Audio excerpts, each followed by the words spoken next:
Sem querer, ela vira uma criança e percebe que é muito melhor assim, já que na versão adulta ela não consegue ter sucesso em absolutamente nada na vida e agora consegue ter energia como ninguém. Só que tem um problema. Mas a gente vai começar do começo. A Tsurimeko trabalha numa livraria junto com seu amigo Adashino, que parece ser bem afinzinho dela. Mas como ele é muito mais novo, ela dispensa ele sempre que pode. E logo no começo já é deixado no ar que essa é uma história sobre a amizade deles e de como essa amizade chegou ao fim. A Tsurimeko passa o seu tempo escrevendo livros, mas aparentemente ninguém se importa com o que ela escreve. E ela também é muito ligada em coisas sobre ocultismo. É praticamente a paixão dela. Ela tenta conversar com o Adashino sobre isso, mas ele parece ser bem cético e chama esse tipo de coisa de lenda urbana. Um cliente misterioso deixa um livro como presente para Tsurimeko de aniversário e ela resolve ler em casa enquanto comemora sozinha, e fica lembrando dos tempos de quando era criança, quando era alguém na vida, segundo ela.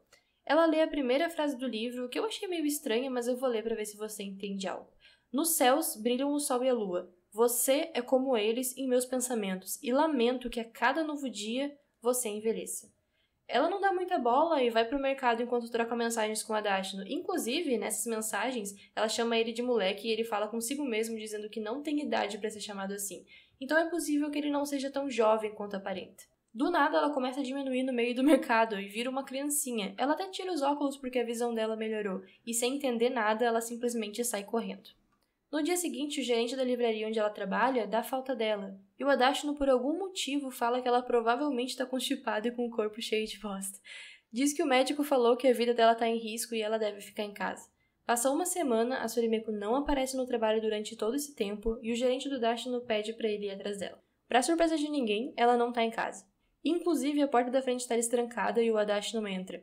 Por algum motivo, ele começa a sentir o cheiro daquele livro estranho que ela tinha lido. Os olhos dele ficam laranjas e ele age como se soubesse exatamente o que estava acontecendo. Aparentemente, a Tsurimeko está usando o corpo dela de criança para escrever seus livros, já que assim ela tem mais ideias e mais energia para escrever. Só que do nada, enquanto ela está correndo feliz, os ouvidos dela começam a sangrar, indicando que algo errado está acontecendo. E ela de repente deixa de lembrar onde era a casa dela. O Adashino encontra ela, mas ela não o reconhece, e ele não mostra nenhuma surpresa em vê-la daquele jeito. A cabeça dela começa a doer e ele explica que é uma reação por ela estar daquela forma de criança. Ele diz que ela não ficou jovem de novo, que apenas foi empurrada para dentro do corpo de uma criança.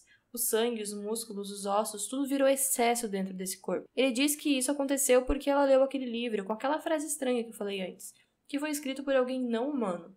O livro é sobre uma nobre senhora que desejava a juventude, mas só faz efeito se for realizada uma série de condições. Primeira, ele deve ser lido à meia-noite. Segundo, deve ser lido sob o luar.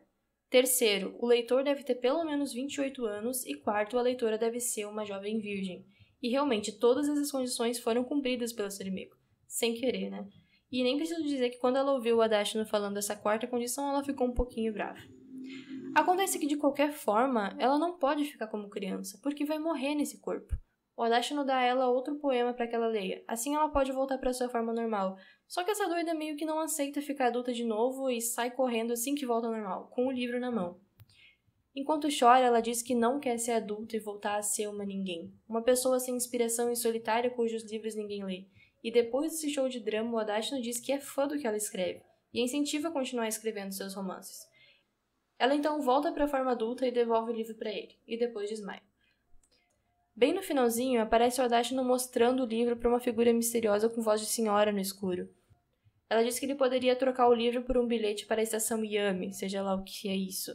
Ele recusa, então aparece uma corda pendurada com sangue. Ela diz que eles irão aguardá-lo para atendê-lo novamente e termina com a frase desaparecimentos misteriosos. Ele olha com aqueles olhos laranjas e o Epe acaba. A minha teoria é de que o Adashino faça parte de algum tipo de seita. Provavelmente ele é bem mais velho do que aparenta e sabe muito sobre esses livros, com esses poemas estranhos. Ele deve ter algum tipo de poder e deve estar ligado ao fato da Tsurimeko ter ganhado aquele livro. Acredito que tudo tenha um motivo que talvez ele não seja tão do bem quanto aparenta. Se você achou minimamente interessante esse anime, deixa o like e comenta que vai me ajudar bastante. Eu acho que o anime tem potencial e eu adoraria continuar revisando para você aqui no meu canal. Obrigada e até o próximo vídeo.